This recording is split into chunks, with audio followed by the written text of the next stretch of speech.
Getting set up a little quick here.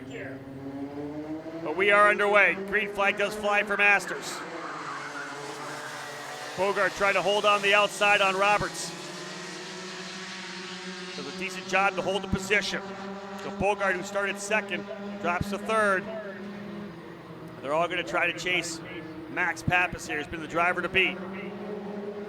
Roberts in that pre-final actually headed Pappas, led for a couple of laps. Pappas made a move to the inside at the end of the straightaway and had some contact. Didn't like the contact and pointed Roberts back by, but as Roberts tried to sneak through, he was too close to make contact, and he was up in the air backwards. So what was going to be a nice gesture to signal that the pass wasn't done in the manner in which Pappas wished it to be completed ended up being a disadvantage for Roberts as he went to the back. He was able to start fifth, but comes out of the corner here cleanly. And now runs in the second spot. Pappas, though, your leader. Roberts second. Bogart third. Derek Boyle now fourth. Chad Wallace fifth. Masters drivers running a 20-lapper here. Bogart, who runs third, defending champion as he scored the race win at NOLA Motorsports Park last fall. He's trying to give chase here right now to Scott Roberts. Maybe working together, they'll be able to close up here on Pappas.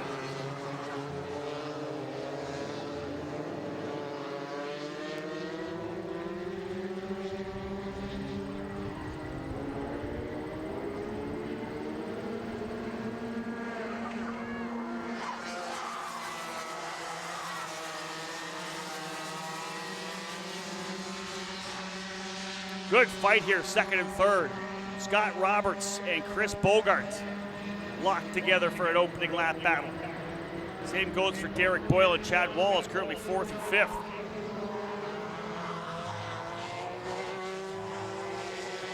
Derek Boyle turns his fastest lap of the weekend to 50.206. Pappas, though, a 49.479 fast lap, out to a 1.2 second advantage already.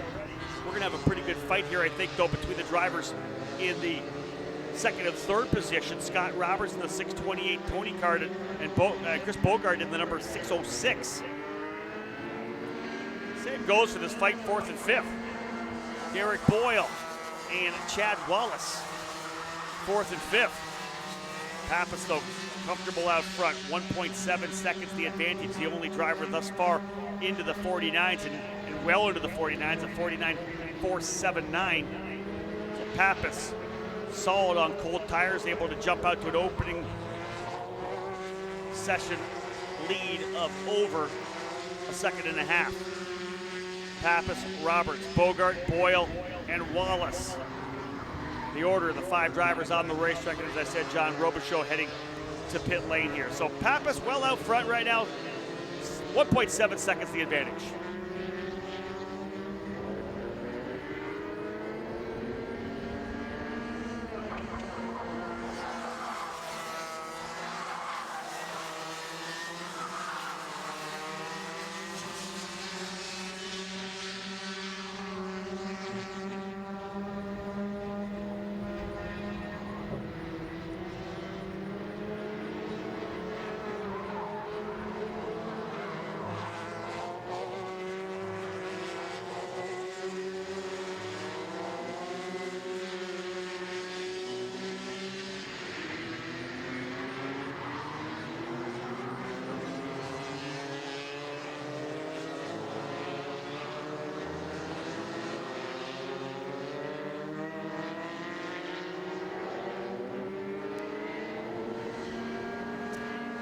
So right now, Roberts with a bit of an advantage. He's been able to stretch away from Bogart by about 6 or 7 lengths here right now as we're starting to work our way towards the halfway point of this race. Of course, Pappas with a huge lead out front right now, and Roberts doing what he can to get a bit of gap over Bogart. And then again, there's the next battle. It's pretty solid right now between Derek Boyle and Chad Wallace. Move ourselves now into the studio here right now, and I've got Garrett Potter from Max Speed with me here. Garrett, a big weekend here, of course, for Pan Am. Have you guys here and have you joining the operation for Max Speed? You gotta be pretty excited. Before we talk about the Florida Winter Tour, just tell me about how things have been for the first little while here with Max Speed. Well, it's been great. It's It's been a little bit of a challenge, more than I thought to get started, but it's been fantastic. We're really, really happy with the results here. You know, we've struggled a little bit with Pan Am to kind of get some traction, but we're really happy with the numbers, and you know, we're going to do a few tweaks here and there for next year, and hopefully add some more numbers. You know, I think one of the cool things about this Pan Am is when we look at the DD2 category, we talk about the fact of who's going to actually win the ticket, because I think 8 or 9 guys have already have tickets. Yeah. We've got guys from Team Canada, Team USA. Yeah. It's a stacked field. It's a stacked field, a real stacked field. And I mean, even the guys that are struggling a little bit in the back are still, I mean, amazing drivers. Exactly right. You know, so it's going to be an interesting race for sure. What about the Florida Winter Tour? Obviously some big things. You know, obviously a huge, probably the biggest announcement in the season thus far is the fact that the Max Speed steps up and they end up buying the Winter Tour off of Bill Wright and his Formula Kart Productions program to bring that series in-house. It became obviously a Rotax series, and almost a no-brainer for it to come in-house. Absolutely, yeah. I think it was. Go. Sorry. Just look you up a little bit. There you go. Yeah, there you go. Anyway, yeah, it was, you know, I think it was obviously in everybody's best interest or our best interest in Rotax to take a hold of that thing and keep breathing life in it, which, you know, Bill's done a great job over, 16, 17 years. And it's a long time to run a series. Yeah. All of us have been in it long enough to know that was some serious commitment on his end. So we're really excited to grab a hold of it and really push it over the top. It's going to be, there's a lot of work to do, but we've got a lot of great teams, great tracks, a lot of great supporters, and we're really excited. Anything big and exciting that you want maybe to bring in? You want to talk to the guys that are watching the broadcast? Anything you want to touch me, on? Yeah, I mean, anybody, you know, the biggest thing for us is the competition. We want to keep the competition like it has been, and anybody out there that's interested in coming, we'd love to have you out there. You know, the international guys, all that stuff. I think I ran 2002 or 2003 in Rotax Masters. I didn't have the greatest time in my second race, but it's fun.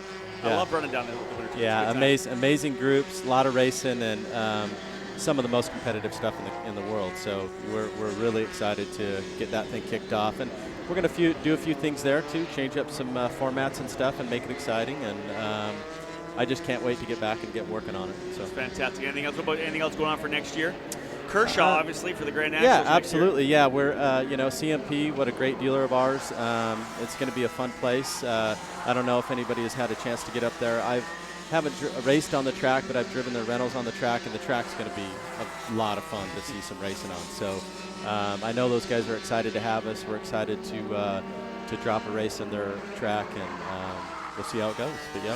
Thanks for taking the time to talk to us today. Thanks a lot. Thanks, Rob. Good to see you. Let's keep having a look on the racetrack, folks, as the racing continues here in that Masters category. We've got another guest we're going to bring in here momentarily as well. Lake Speed's going to come and join us here. Of course, one of the most famous names in American karting, the first ever world champion. Let's have a look back on the racetrack here real quickly. Max Pappas with the lead. His advantage now 2.5 seconds over Scott Roberts, who again has a 0.7 of a second lead over Chris Bogart. Just coming up to the halfway point now. Crossed halfway flags, I believe, here right now. 10 laps down, 10 to go. Pappas, Roberts, Bogart, Wallace, and Boyle, your top 5 right now. So these drivers having a pretty good battle here right now as Pappas leads it here. I want to talk about. I've been fooling around out here locally a little bit, trying to get my feet wet and just have fun. Modern car. Rotax Senior the last time. 66.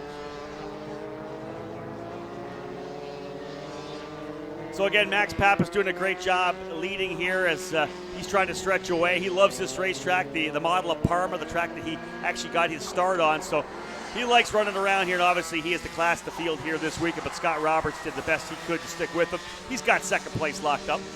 And while we have the opportunity right now, folks, we're going to come back in here to the Cold Stone studio, and I got a unique opportunity to talk to Mr. Lake Speed.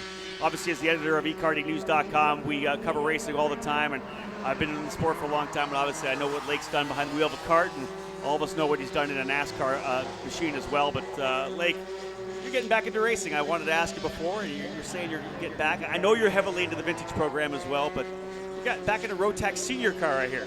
Yeah, you know, there's a Masters category. They built a fantastic track in my backyard, I don't care how old you are, you still got to get out here and mess around with it. You know, Sure it's enough. a lot of How do you fun. like it? You having fun? I love it. Love it. It's a lot of fun. It's frustrating to.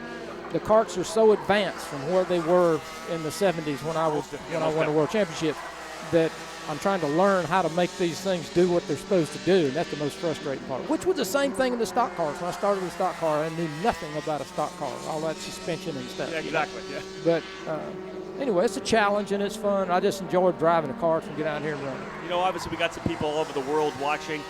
Let's touch on the championship that you won, the World Championship. That was obviously a huge thing. It was different days back then, you know. People like on Twitter like to throw these throwback Thursdays out. You know, Haddock's getting pictures out there. We're seeing all these pictures of you guys working out of a van and using another go-kart as the kart stand. It was a different time back then, wasn't it? It really was. It really was. And we were kind of the exception because it's like Grana said, can't believe a dadgum tourist won the world championship. You know, that was straight out of his mouth, you know, which, you know, we went 6 years in a row, and after the first year, I dropped every American-made kart that I had and started running European stuff, trying to learn how to compete with them with their equipment. And eventually we did good. Was that the difference? Were the cars built differently? Was it a different style in terms of tuning, a different style in terms of driving? Was the rubber different back then? Everybody had stone tires. I mean, they were all Carlisles or Goodyears, and they were just industrial tires, so there was very little grip.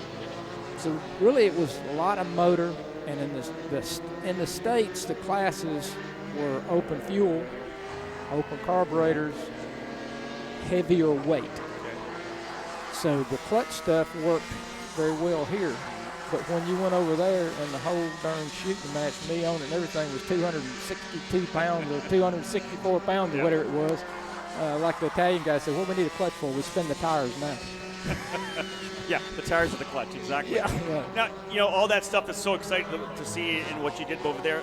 The vintage stuff's going nowadays as well. It's really starting to pick up, isn't it? A lot of guys are building new cars or finding old barn finds and building them up. I love when I go to these races and things look fantastic. Yeah, it just keeps growing. More and more people are coming out of the woods and finding their carts and restoring them to better than they were when they were new. You know, and that's right. With more modern technology, you know, under the skin, the things it's quite a just fun guys having a good time with old stuff, bringing back a lot of old memories. And I like it, and I think it's preserving the history of the sport, which is so great to see. That's it. We go back to venues that are dinky little old tracks, but they were big back then. You know, ABC Wide World of Sports was at Quincy, you know, things like that. I've seen it. There's obviously YouTube. There's a couple of videos on YouTube where you can actually see some of the old stuff. Chris Economacky out there and Jim McKay, and that's pretty exciting to see. It's pretty neat to get out there and slip and slide around. Now, are you going to go racing that Rotax or what? You can see on a race? I've been trying to run here on the local events. We'll have a race, I think, in a week or 2 weeks, and I'm trying to get all tuned up and ready for it.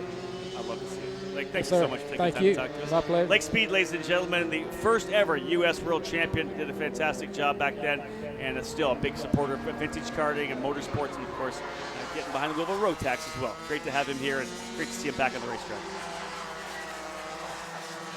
Thank you, sir, very much. Lake Speed, ladies and gentlemen, doing a great job.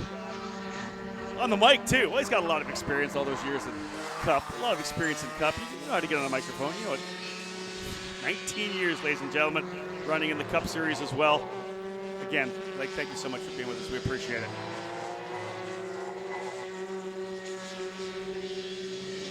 You know, great to hear the input coming from Lake there about being over there and the actual term about him being a tourist that came over and won that race. He and Lynn Haddock, you know, you hear the stories of those guys going over there to run. It's just such a raw time, raw speed, and you see the old footage of guys and the way they drove those cars.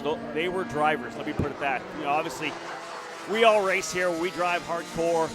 The level of safety, the plastic, the bodywork, everything we have compared to what they ran back then. I remember when I first started getting into the sport of karting, and I saw some, you know, grabbed the books and was just pouring over as much information as I could because I was so jacked up about the sport of karting.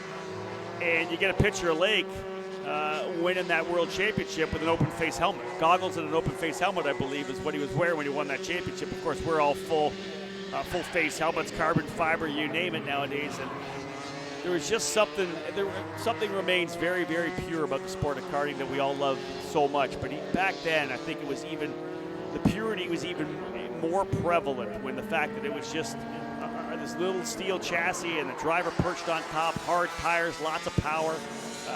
That's one of the things I've always said I think is an amazing deal is I like a go-kart when it's overpowered and under-tired. I think these days that we have a lot of grip, I always love driving something when there's absolutely zero grip.